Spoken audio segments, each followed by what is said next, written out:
I want to welcome our next guest, Tigard Police Chief Kathy McAlpine. Thank you for joining us. Thank you, Mayor, for having me. Appreciate it.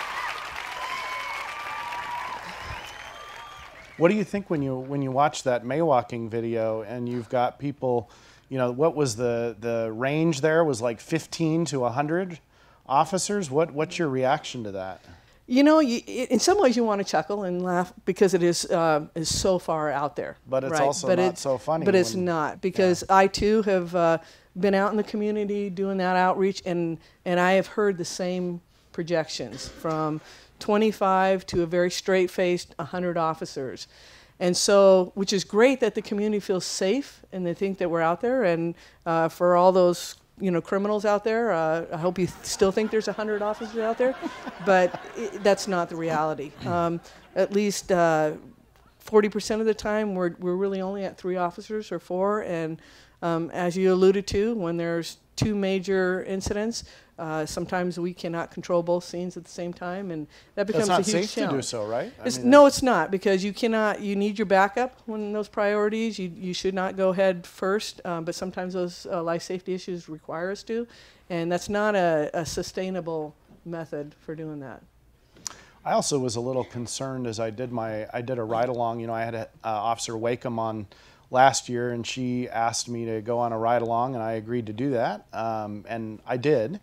And I was struck by how much overtime the officers are working that in patrol who maybe don't necessarily want to be working that much overtime. You have any comment there? Sure. I mean, officer wellness is huge. That's gotten national attention. And when you talk about the volume of officers committing suicides at a high rate is astronomical, but there's plenty of studies there that talk about the wellness, the ability to decompress, not only on a day off but also in between calls. And again, fortunately, we've been able to fill the overtime by those who volunteer. When you get to a mandatory, that's when you really are pushing the limits.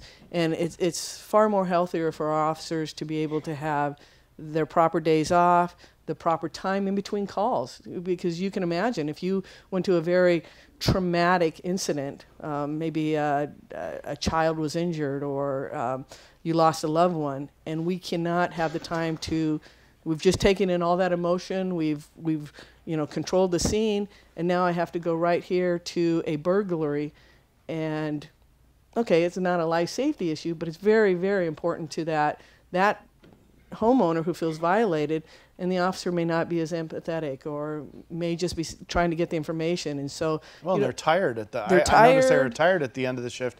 So when I did my ride along, one of the officers, one of the 3 on shift, had started 4 hours early. So I was supposed to start in the morning, and she'd already been on duty since 3 in the morning, coming in early. And then one of the other officers that was on was staying late, and it just struck me as concerning. You can be concerned about fatigue and officer safety, and just, as you know, you pace yourself then, and so maybe you're just going to go ahead and wait for the next call, as opposed to, now I want to be out there a little bit more and see what I can see out there. So yeah, it definitely, nothing becomes, it's not a good thing, and it's not sustainable. For the community out there that's listening, I would tell you, I'm ringing the bell. Okay, I'm sending the warning signal. What do you mean by that? Be clear. Very clear, yes. I'm telling you that there's an erosion of service, that there is a concern, and I'm trying to make a wake-up call. So not today or tomorrow, you're not going to see the city fall apart or anything like that, but erosion, as you can imagine, if not addressed, it just slowly creeps out there. And we've been eroding for a long time. That is correct. And when we're adding 1,200 more calls for service with actually fewer officers, and we don't get those additional officers from a community, it may take months to a year, but then all of a sudden you're going to wake up and go, how did Tigard get this way? For me, I would argue we're already kind of there. Yes. I know it's a judgment call, but right. Well, and I'm going mostly by the perception of the community when saying, I feel safe, which is great, or I think there's a lot of officers, so they may not be impacted yet. But for those folks, I'm telling you, there's a lot going on that our officers are responding to. And without the additional support, you're also, not only the burnout, but our ability to retain, because everybody around us is hiring You just law lost an enforcement officer, right? I You lost did. another officer Yes. to another jurisdiction? That is correct, and we have a couple others looking. So the officers know that the community supports them, but they also want to see that in getting additional bodies. So that support needs to, not a thank you always, which is greatly appreciated, and keep that up, but also the support, and we recognize you're overworked, and we're going to get the necessary bodies that you need. What's it cost us from your kind of perspective when we lose an officer, both financially and then operationally? What is the impact? Well, it can take 18 to 24 months from the time somebody applies to all of the background, onboarding, training, getting the equipment. There's probably like a $350,000. And no, that's not what officers get paid. So, No, but we wish. Between the training, the commitment financially to get them to where they can be on the road by themselves. Right. That's that number. And when you're losing more senior officers, the 5 to 7 years on, there's a value of that where they're very seasoned. They need very little supervision. If you're always onboarding new officers, you're always in that green area and slower, and they've got to learn some things. And so the balance of experienced officers to those that you're the newer ones is also important. I always worry about, and I see this in a variety of industries, and I think, Amazon pays people to quit, and part of why they do that, and it really applies here too, is that you end up in a situation where the only people that stay are the people that didn't have options to go elsewhere, and that's not really the police agency that I want to aspire the city of Tigard to be. No, and again, I would want to assure everybody that there are plenty of very dedicated officers that desire. They want to serve and protect in Tigard, and they'll stay here. But they want to feel supported. They want to feel Absolutely. supported. They just want the other resources. They want to know that they have a partner to back them up, but they also want to know that, hey, I can follow up on this investigation, or I can write a proper report and know that somebody else is covering my district. So I know you were out of town for the State of the City last year, but I shared a dumb criminal story. I don't know if you heard about that from my time when I was a reserve officer. I did. You spent lots of years in patrol and in detectives, right? 33 years. Yeah, so tell us your best, but try to be brief. It doesn't have to be if it's super entertaining. Right. But No pressure there. Yeah, no pressure there. Okay. Tell us a great dumb criminal story from your time. Okay, I'm gonna share this one because it is the most impactful. So when you think about, I can tell it again 33 years later, it left its impression.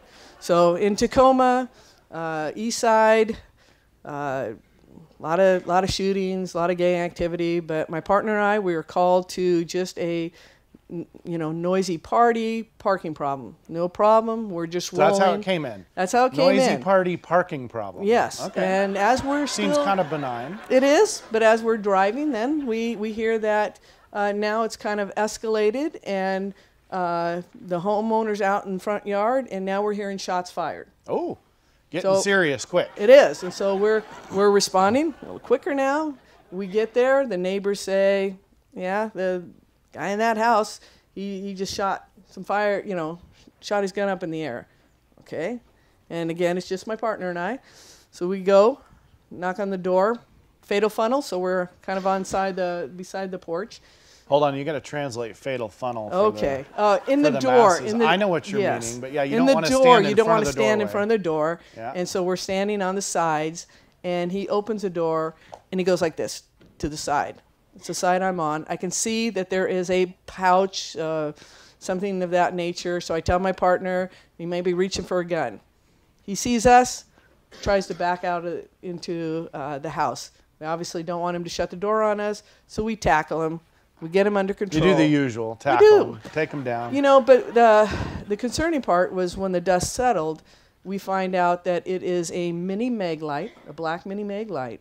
And what he had done was he had gone out. He was frustrated with this other party, people parking in front of his house. So his way of handling the situation was to take this mini mag light, so the backside looked like the barrel of a gun, and he had a CD of gun noises, gunshots. So he played the CD, and he pointed this at people. So he was doing some theater. He was, and the adrenaline was so, I mean, the pucker factor. You guys almost took him out, probably, right? Yes, and so needless to say, I was not happy with him, and I made him go get evaluated at a hospital, even though I know, you know, he wasn't. But you were going to get evaluated by a doctor because of your sheer stupidity on how you handled this. But and the fact that it's one thing to do that when you're like at the beginning when you're trying to intimidate your neighbors, right? But it's another thing to be putting your hand down by your waist while a couple of Tacoma police officers are standing there. Yeah, so different you know, scenario. just again, the sheer stupidity of what this could have, the outcome could have been, just any slightly different variables. And so as a young officer at that time, I was just, the adrenaline, the reality when the dust settled of how close we came to possibly shooting this guy over nothing was completely ludicrous to me. Chief, I want to thank you very much for taking the time to come chat with me today. Really appreciate it. Thank you, Mayor. Pleasure's all mine. Good to see you.